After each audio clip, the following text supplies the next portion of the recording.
c'est l'attaque par les États-Unis des juges de la CPI, la Cour pénale internationale. 4 d'entre eux, en plus de Francesca Albanese, vont être soumis à des sanctions parce que dénonçant le génocide et le nettoyage ethnique. Donc, le soutien de Trump et de son administration à Netanyahou ne se dément pas, malheureusement, mais la solidarité des peuples non plus.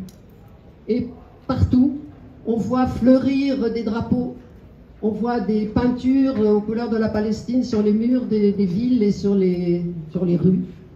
On voit des manifestations par centaines de milliers dans l'ensemble du monde. Et on voit, et on en a déjà parlé, la préparation de flottilles internationales pour briser le blocus de Gaza. Les flottilles, il y en a plusieurs. Il y a la flottille historique, celle avec laquelle on a reçu le Hamdallah l'année dernière, qui repartira au mois de septembre. Il y a une autre flottille qui s'est créée à partir d'un mouvement qui avait tenté de rejoindre Gaza par la terre, par l'Égypte, et qui avait été bloqué. Ils vont maintenant tenter par la mer.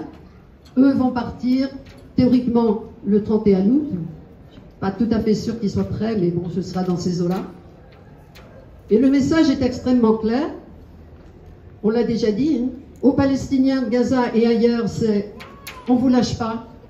On n'oublie pas que notre soutien est primordial. On le manifeste, quitte à prendre des risques.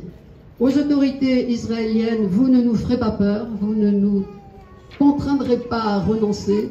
Nous continuerons. Et à nos propres responsables politiques dans tous les pays concernés, votre responsabilité est engagée. Jusqu'à maintenant, votre silence est complice. S'il continue, vous pourrez être accusé de crimes de guerre, de crimes contre l'humanité, de crimes de génocide. Et il est impératif maintenant que vous preniez les mesures pour sanctionner l'État voyou qu'est Israël. Merci.